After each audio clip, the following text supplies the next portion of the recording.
Boa noite a todos. É sempre uma alegria muito grande para nós estarmos nessa casa que tem divulgado a doutrina com tanto empenho, com tanta dedicação. Que o Mestre Jesus nos envolva a todos nesse propósito de aprendermos, de crescer, de servir. Não se turbe o vosso coração. Crede em Deus, crede também em mim. Na casa de meu Pai há muitas moradas. Se assim não fora, eu vô-lo teria dito, pois vou aparelhar-vos o lugar. E depois de ir e vos aparelhar o lugar, virei outra vez e tornar-vos-ei para mim, para que onde eu esteja, estejais vós também. É o registro de João, capítulo 14, versículos 1 a 3. É muito importante nós analisarmos os ensinos de Jesus, considerando o contexto em que eles foram passados para a humanidade. Com frequência, Jesus convidava os seus apóstolos para momentos de maior intimidade. Eram diálogos à mesa, diálogos sob uma árvore, normalmente em contato com a natureza. Reunia-os para alimentá-los espiritualmente e para fortalecê-los com a sua amizade, com o seu amor. E tais palavras de Jesus foram proferidas durante a última ceia de Jesus com os seus apóstolos, antes do seu martírio e crucificação. Elas fazem parte de derradeiras instruções que o Mestre prestou aos discípulos, a fim de despedir-se dos irmãos e irmãs que compartilharam com ele estes anos, durante esses 3 anos em que ele pregou o seu evangelho, e também para afirmar mais uma vez o seu amor e compaixão por toda a humanidade, e ainda consolar, preparar, alertar a eles pelas lutas que haveriam de vir. E eles não estavam ainda preparados, não estavam conscientes do que viria pela frente, do que lhes aconteceria, né? Então ele diz: não se turbe o vosso coração. O verbo turbar significa causar ou sofrer perturbação, desequilíbrio, alteração de ordem, o que quer dizer que os discípulos estavam perplexos, eles estavam temerosos com a ideia de se separarem de Jesus, de ficarem sozinhos. Ele iria partir, mas ensinava que, embora distantes, estamos na mesma casa. Jesus lhes fala de esperança, da fé, que deve manter na assistência do Pai Celestial, do Criador Supremo, e também nele, pois ele diz que estaria com todos. E a expressão cunhada por Jesus, as moradas da casa do Pai, representa um dos princípios básicos da doutrina espírita, não é? Que é a pluralidade dos mundos habitados. E tal ensinamento evangélico abrange, a rigor, 3 ordens de ideias. A primeira refere-se à pluralidade dos mundos habitados que existem no universo. A segunda indica as regiões ou esferas vibracionais existentes no mundo espiritual para onde nós iremos depois da desencarnação. E a terceira tem relação com os níveis ou graus evolutivos de cada espírito, independentemente do plano que a vida o situe, seja no plano material ou no plano espiritual. Então, na primeira ideia, a casa do Pai é o universo. As diferentes moradas são os mundos que circulam no espaço infinito e oferecem aos espíritos que neles habitam moradas correspondentes ao grau de adiantamento dos espíritos que ali habitam, né? Nós sabemos que a Via Láctea, que é onde nós habitamos, possui, desculpa, mas é finalzinho de uma gripe, né? Então, a Via Láctea possui mais de 200 milhões de sóis, transportando consigo planetas, asteroides, cometas, meteoros, aluviões de poeiras e toda uma infinidade de turbilhões energéticos. E entre esses sóis, esses 200 milhões, está o nosso, que é o modestíssimo foco de luz, considerando-se que Sírius, um dos seus vizinhos, apresenta um brilho 40 vezes maior. Então, nesse critério, nós vamos encontrar em todos os círculos cósmicos os seres vivos, em estados múltiplos da matéria e de adiantamento, ou seja, em diferentes estados, né? E diante disso, nós não poderíamos imaginar que Deus tivesse criado o universo com toda essa magnitude para que somente a Terra fosse habitada. Há muitas moradas na casa do Pai. E qual seria, então, o critério para se habitar este ou aquele planeta? Qual o critério para nós estarmos aqui na Terra e outros espíritos estarem em Júpiter, em outros planetas, né? Quando em um mundo os espíritos que nele habitam alcançam um grau de adiantamento que esse mundo pode lhe oferecer, eles passam para um mundo mais adiantado e assim por diante até que cheguem ao estado de puros espíritos, sendo que cada mundo oferece elementos de progresso apropriado ao adiantamento de cada espírito. Então, isso significa que se nós estamos aqui no planeta Terra, é que a nossa condição evolutiva está conforme a condição do planeta Terra. Quando tudo aquilo que nós tivermos que aprender, que vivenciar, já não existir mais na Terra, aí nós vamos para planetas superiores. Mas pode acontecer também o contrário, né?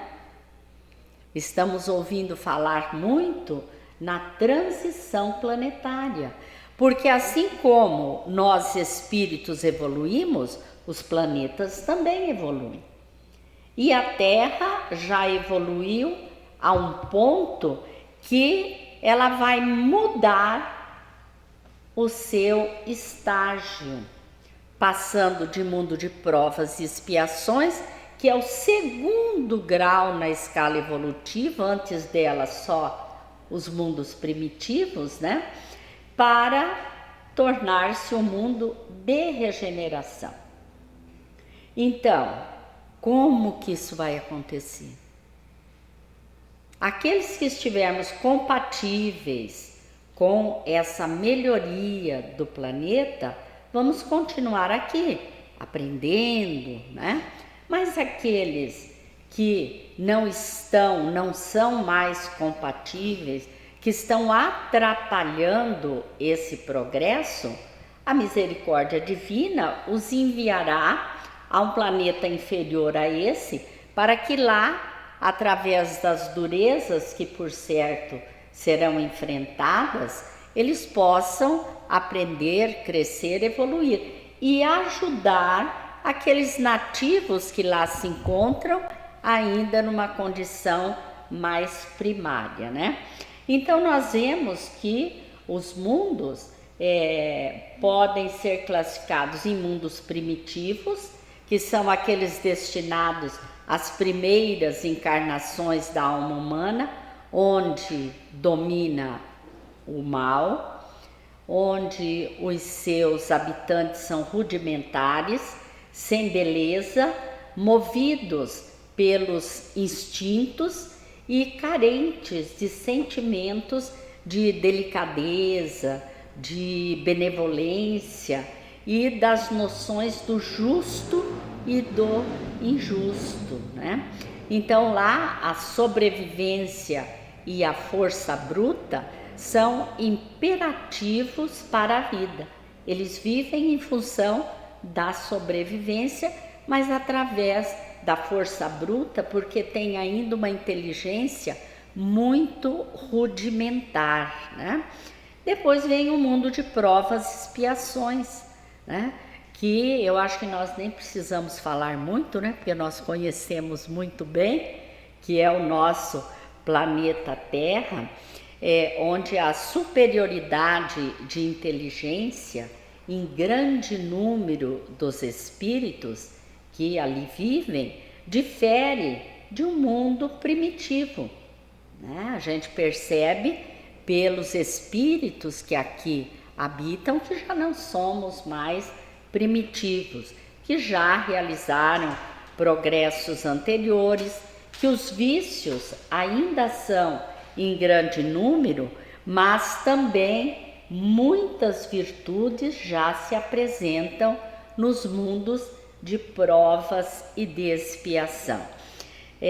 Também estão aqui para expiarem faltas, quantos que já estiveram ou estão aqui ainda nas condições daqueles que vão sair daqui, né? Que já estávamos ou estiveram em mundos melhores, mas como lá estavam atrapalhando, vamos dizer assim, para cá foram enviados quando a Terra ainda tinha uma condição muito inferior a essa que nós estamos vivenciando.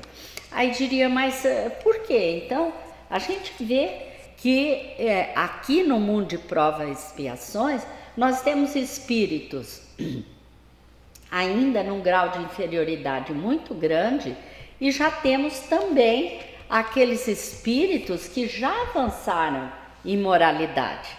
Quantos exemplos nós conhecemos, né?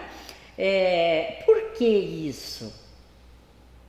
Para que a convivência dos mais inferiores com aqueles que já conquistaram virtudes, conceitos, inteligência, os auxiliem a terem bom ânimo de crescer, os auxiliem através dos exemplos, os auxiliem auxiliando-os, né? Então, os vícios aqui ainda são notórios em função disso.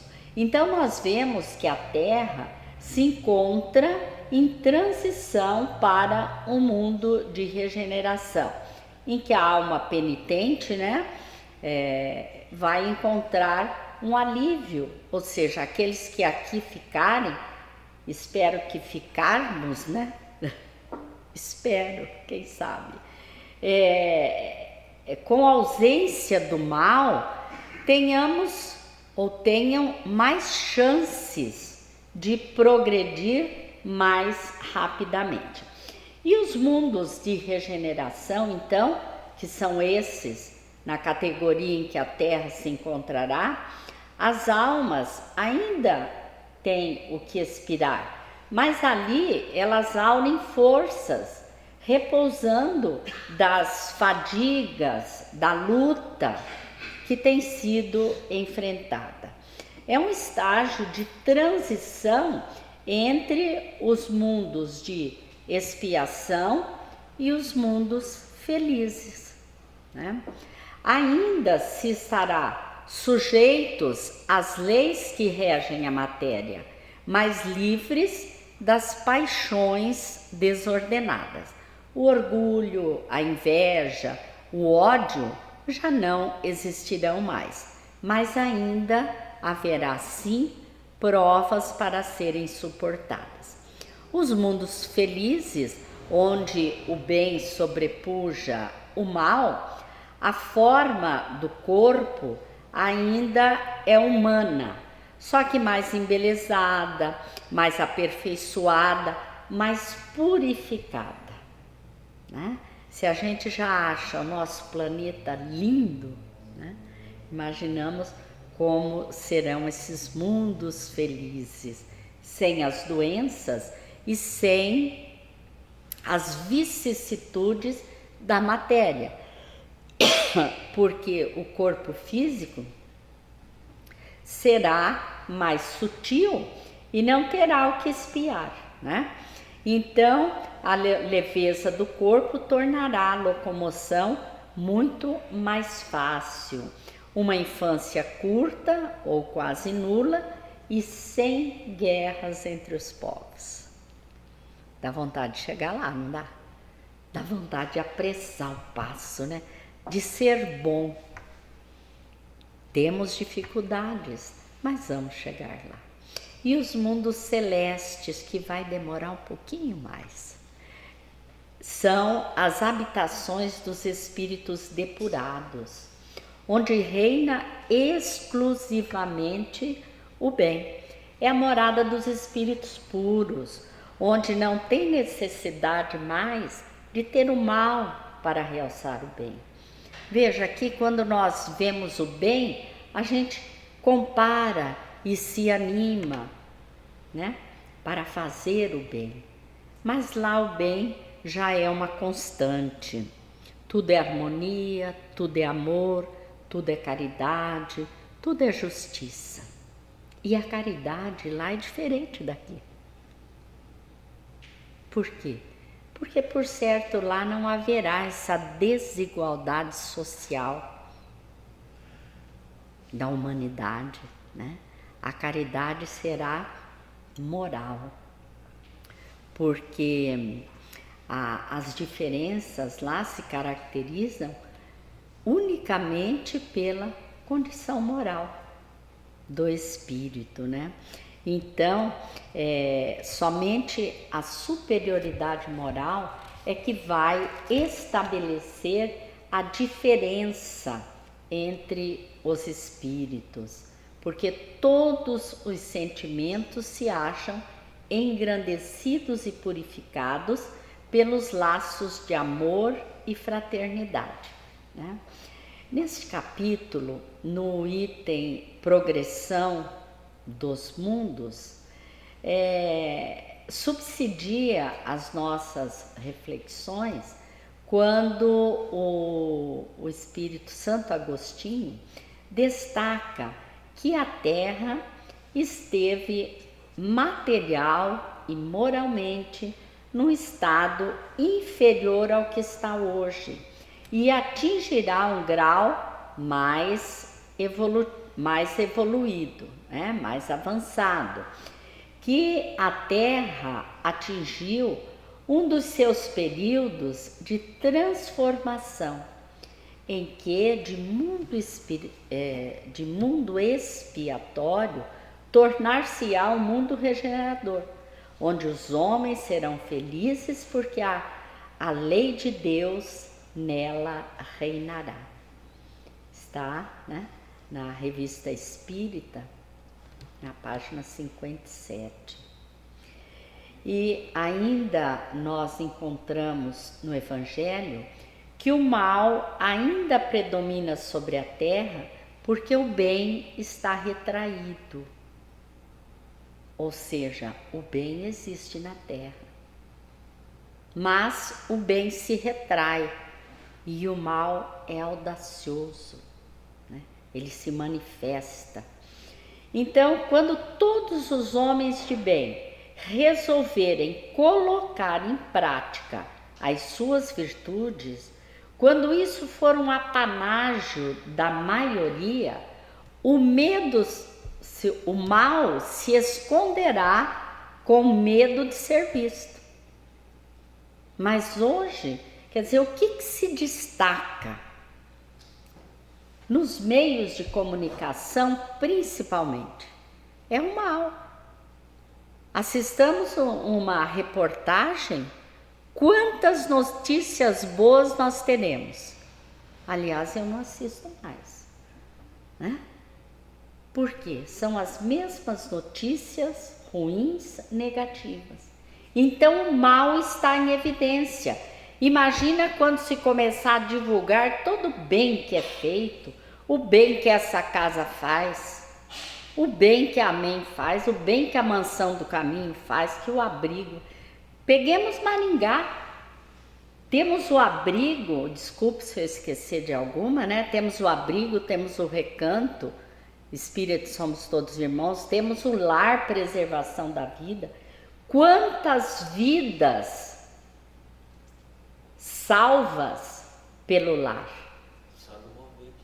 Só no movimento espírita, sem contar as outras instituições religiosas, né? Católicas, evangélicas.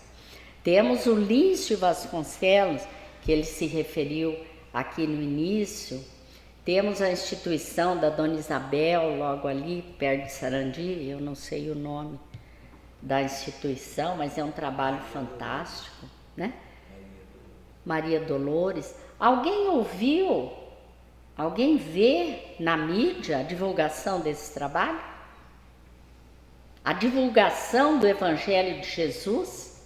Pelo contrário, estão querendo impedir a manifestação das religiões, né?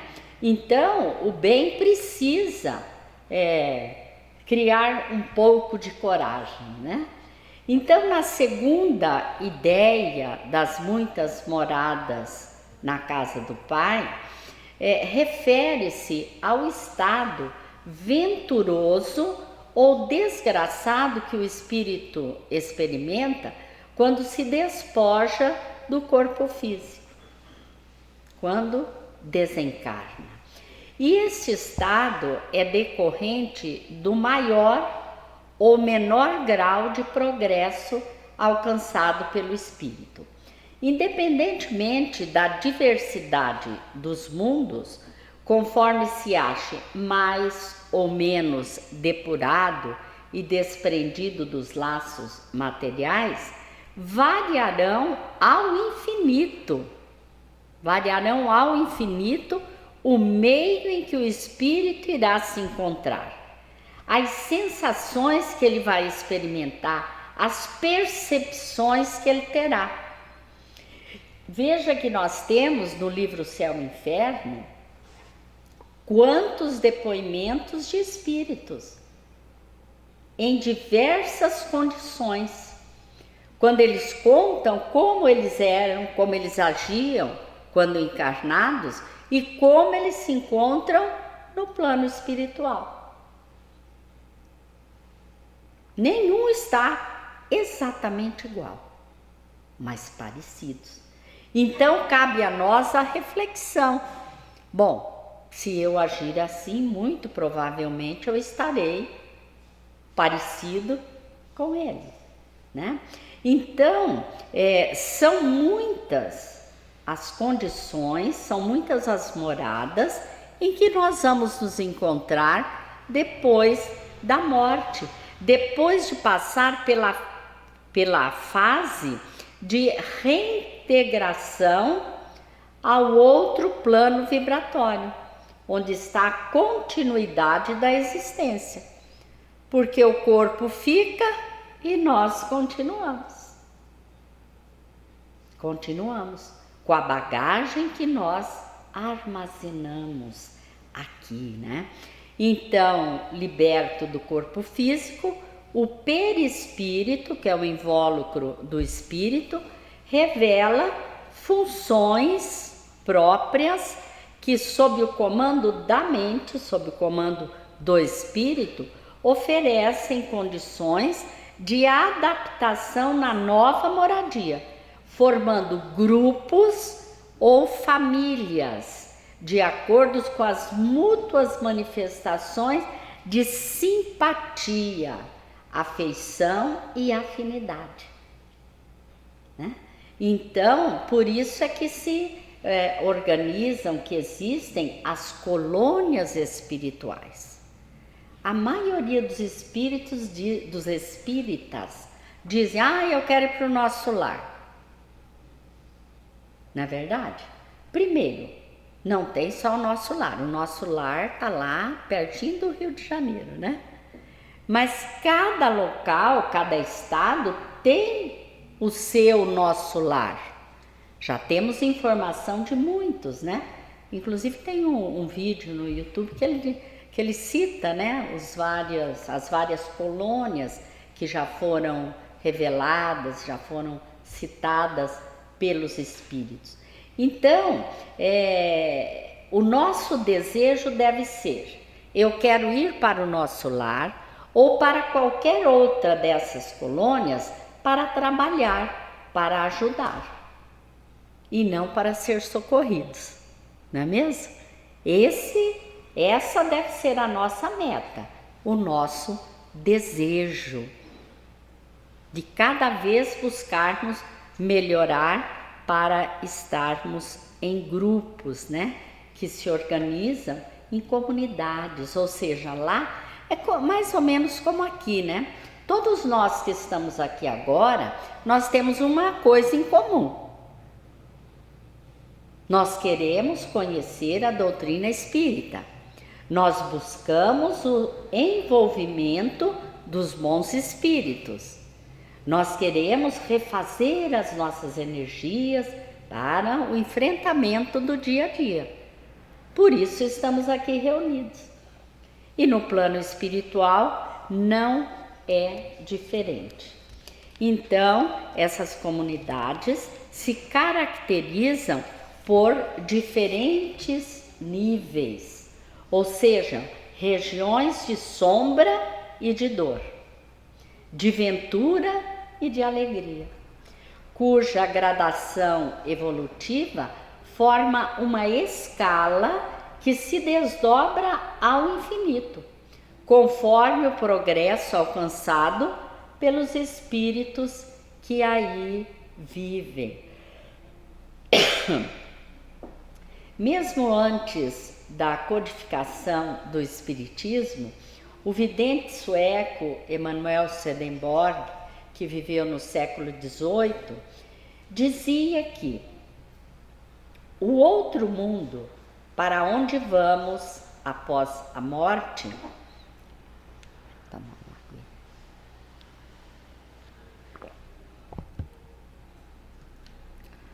o outro mundo para onde vamos após a morte consiste de várias esferas, representando outros tantos graus de luminosidade e de felicidade, e que cada um de nós irá para aquela a que se adapta à condição espiritual.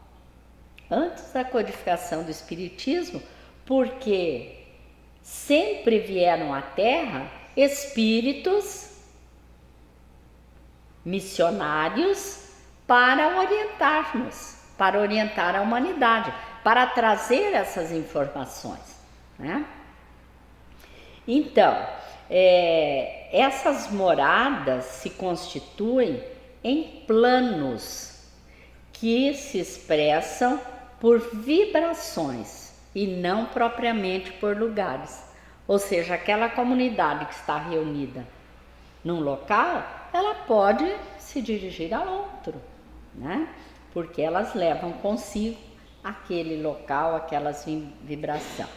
Então, conforme o estado mental em que nós situamos as ações e as aspirações interiores, é que moldaremos o ambiente ou a morada evolutiva a que nos vincularemos no plano espiritual.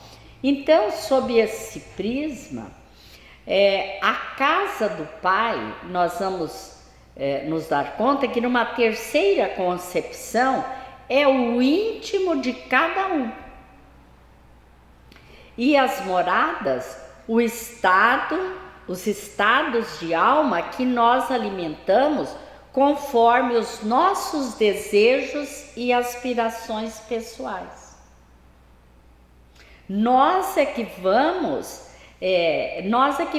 determinar o nosso interior. Nós conversávamos ainda há pouco, né? Dificuldades nós vamos enfrentar. Agora, cabe a nós optarmos como que nós vamos vivenciar essa dificuldade. Sofrendo, chorando, maldizendo ou dizendo, tudo passa. Tudo passa. Já passei por situações piores do que essa. Essa também vai passar, né? Assim, essa perspectiva terceira tem relação com os níveis ou grau evolutivo de cada espírito, independente também do plano de vida em que se situem. Por isso que a humanidade é constituída de espíritos de diferentes ordens, conforme o grau de perfeição que tenha alcançado. Então nós somos um mundo interior, um microcosmo individual. Nós somos um universo à parte, um local de transformação, de renovação, de fé, de progresso espiritual nessa batalha íntima do bem e do mal, com um ritmo evolutivo próprio, condizente com o nosso grau de consciência e de amor. É uma questão tão pessoal, né? Quando eu disse, a gente vendo assim o que é o mundo celeste, dá uma vontade de ser bom, né? Então nós ainda vivenciamos esse paradoxo. Nós temos ainda os nossos vícios, as nossas erros, mas nós já temos essa vontade de ser bons. Então, é alimentando isso, né? Fortalecendo essa vontade que nós vamos conseguindo modificar esse estado. É preciso no dia a dia nós nos prepararmos, nos esforçarmos para essa autoiluminação. Não se turbe o vosso coração. É um convite de Jesus a nós olharmos para a amplidão da criação de Deus. Jesus quer dizer que a serenidade, a confiança é que vai fortalecer a nossa morada interior. pedindo a compreensão da obra divina. E quando nós tivermos essa compreensão interior, as outras moradas serão conquistadas, né? Elas também se elevarão em termos de grau, de sintonia, né? Porque sem a compreensão das leis de Deus, não há como manter a paz, a serenidade diante da vida. Não dá para compreender que aqueles que se mantêm no mal são nossos irmãos, são filhos do Criador. Não dá para manter a fé, a esperança. Por isso que nós estamos aqui, não é verdade? Nos fortalecendo para isso, para ampliar a nossa fé, para ampliar a nossa esperança, para ampliar esse desejo de crescimento. Então, sem a compreensão das leis de Deus, não dá para entender a vida, porque a vida pede compreensão. Quantas vezes nós já buscamos isso? Meu Deus, por que isso está acontecendo? Por que isso aconteceu? Por que fulano agiu assim? Entendendo as leis de Deus, nós vamos dizer, aconteceu por isso. Não é verdade? Então, quantos são aqueles que desanimam da vida? Desanimam da vida de evoluir, muitas vezes abandonam a vida física por não compreenderem as leis divinas, né? E se nós considerarmos as faixas conscienciais que os espíritos vão alcançando, cada degrau é uma morada, porque a nossa evolução se dá em degraus. Cada degrau que nós atingimos é uma morada. Por isso nós precisamos aprender a acolher cada um na morada que está. Só assim nós vamos compreender o nosso próximo.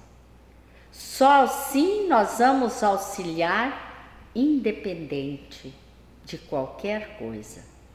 Porque nós sabemos que nessa escada que tem, não sabemos quantos degraus, são muitos, temos uma base, cada degrau será galgado, né? Então isso vai nos ajudar. É fundamental olhar para nós, para entender em que casa nós estamos habitando e buscar em Jesus subsídios e material para a reforma desta casa. Quando nós vamos reformar a nossa casa, nós compramos acabamentos, né? Compramos tinta. E para reformar essa casa, o que é preciso? O material para a reforma desta casa são os sentimentos, são os hábitos. Então nós temos que ir em busca de melhores sentimentos, de melhores hábitos, fazendo uma avaliação do que esta casa está precisando para ser reformada, para melhorar. E aí ir adiante em busca desse material. Então, é somente mantendo em constante reforma essa morada interior que a morada efetiva de Jesus se instalará em nós. E o universo, então, ele engloba tudo que existe, seja oriundo do elemento material ou espiritual, porque acima de tudo está Deus, a inteligência suprema, causa primária de todas as coisas. Onde houver um ser inteligente no universo, corpóreo ou espiritual, haverá uma morada, porque Deus está em toda parte, o Criador está em toda parte. E nós fomos convidados por Jesus a ser o sal da terra. Todos nós. Quando ele diz, vós sois o sal da terra. Para quê? Para dar sabor, para dar sentido à vida. Percebem que o alimento que deve ser salgado, sem o sal, ele não tem sabor nenhum. Nenhum sabor se destaca, né? Como se a gente estivesse comendo qualquer coisa. Então, nós somos esse material que dá sabor ao mundo. Nós fomos criados para fazer exatamente, para deixar no outro, através do nosso exemplo, daquilo que nós fazemos, a sede. Sendo o sal da terra, nós deixaremos sede no outro. E ele vai buscar saciar essa sede. Ele vai buscar saciar essa sede. Onde? Onde nós demonstrarmos que ele deve buscar. No Evangelho de Jesus. Por isso a importância da divulgação, da difusão do Espiritismo, de nós dizermos, eu sou espírita, e a pessoa pensar, poxa, ele é espírita, né? Por isso ele age assim. Agora, nós conhecemos uma pessoa que diz assim, poxa, mas a pessoa é espírita e tem essa atitude? Aí a pessoa respondia, você imagina se ela não fosse espírita. Então o espiritismo tem que servir em nossa vista para nós buscarmos hoje ser melhores do que ontem. Não conseguiremos ser perfeitos de uma hora para outra, mas nós podemos galgar esses degraus um pouquinho mais rápido, né? Demonstrando que é possível realizar mudanças em nós para melhor, né? Nós ficamos a pensar sempre o amor que envolvia aquele ambiente, como que era, né? Aquele ambiente em que Jesus se reunia com seus apóstolos, passando-lhes esses sentimentos, né? Ele disse, há muitas moradas, vou para lhes preparar o lugar. É a promessa de que sempre Ele estaria conosco. Ele não nos abandonaria. Quando um filho sai para estudar, para trabalhar, a gente diz, filho, nós estaremos sempre aqui. Sempre que você precisar. Conte conosco, né? Então, o seu corpo físico deixaria a Terra, mas ele iria dar continuidade a um projeto muito antigo, mais de 4 bilhões e meio de anos, aproximadamente. Que projeto é esse? A Terra. Então, quando a Terra foi projetada, ela não foi projetada para ser um mundo primitivo, para que seus habitantes ficassem aqui em sofrimento. Não, ela foi projetada para progredir. E isso está acontecendo. De mundo primitivo já se encontra na condição de provas e expiações. Vai para a regeneração, né? Então o planeta está evoluindo sob a égide de Jesus. Então também Jesus sabia que a sua mensagem seria substituída, seria mal interpretada. Então ele promete ainda que voltaria para sempre. Outro Consolador. Eu irei e vos enviarei um outro Consolador, para que fique para sempre entre vós. Então não poderia ser uma pessoa, mas uma doutrina, o Espiritismo. E nós vemos que a doutrina espírita realmente é Jesus de volta. É Jesus de volta, que foi assessorado por uma pleia de espíritos que a construíram no plano espiritual e que foi corporificada na Terra através de Allan Kardec, que contou também com o auxílio de outros espíritos que vieram com essa tarefa. Então, Allan Kardec foi o escolhido entre essa pleiade de espíritos responsáveis para trazer o espiritismo à Terra, para codificá-la, para escrevê-la, para compilá-la.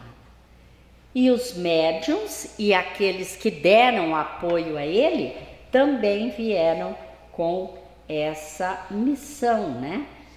De trazer a terceira revelação.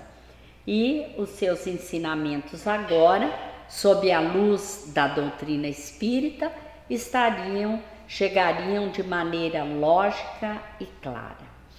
Assim, as frases de Jesus: se eu for e vos preparar o lugar, virei outra vez, vos levarei para mim mesmo, e onde eu estiver, estejais vós também, indicam as felizes possibilidades que nos reservam a vida futura, que nos reservam o futuro junto ao Cristo, na condição de espíritos redimidos, né? Preparar o lugar revela a diligência do seu amor, assistência contínua que ele nos daria, manifestada diretamente por ele ou pelos seus mensageiros celestiais. Então, de acordo com a disposição, com o esforço dos aprendizes, são organizados caminhos e planos. Naquilo que eu me predisponho a fazer no bem, eu terei o auxílio, o amparo dos espíritos que são afins àquele trabalho. Da mesma forma que quando há uma proposta para o mal, aqueles que desejam o mal também estarão auxiliando, né? Então, nós não podemos reclamar de falta de assistência. Nós estamos sendo ajudados naquilo que nós nos propomos a fazer e de acordo com a possibilidade do momento, não é verdade?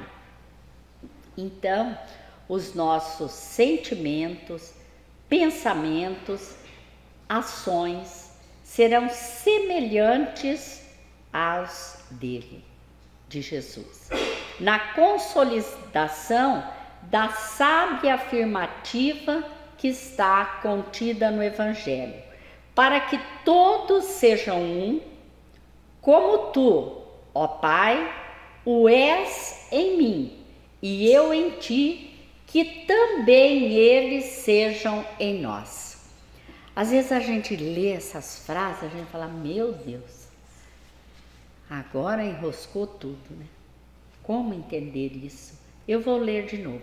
Para que todos sejam um, ó Pai, o és em mim e eu em ti, que também eles sejam em nós, em mim e em vós, sejam em Jesus e em Deus.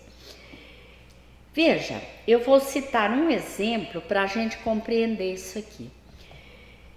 Quando Paulo disse, Paulo de Tarso, depois Saulo, né, depois da sua conversão, depois de muito sofrer, né, ele disse, já não sou eu quem vive, é o Cristo que vive em mim.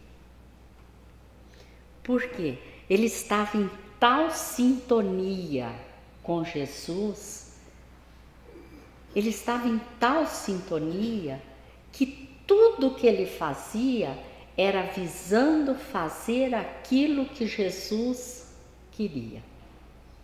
Não mais o que ele queria, não mais. Açoitado, sofrido, ele prosseguia em frente, porque ele viu o exemplo de Jesus que foi até o fim. E ele foi até o fim. Então ele diz, já não sou eu que vive, é o Cristo que vive em mim, porque ele agia em consonância com aquilo que Jesus havia ensinado.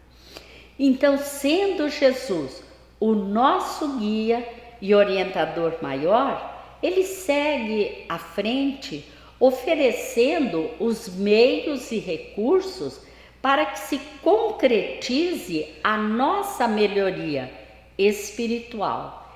E quando estivermos livres das imperfeições, estaremos definitivamente unidos ao seu coração. Que Jesus continue nos abençoando para que nós continuemos com este propósito de aprender, de crescer e de servir.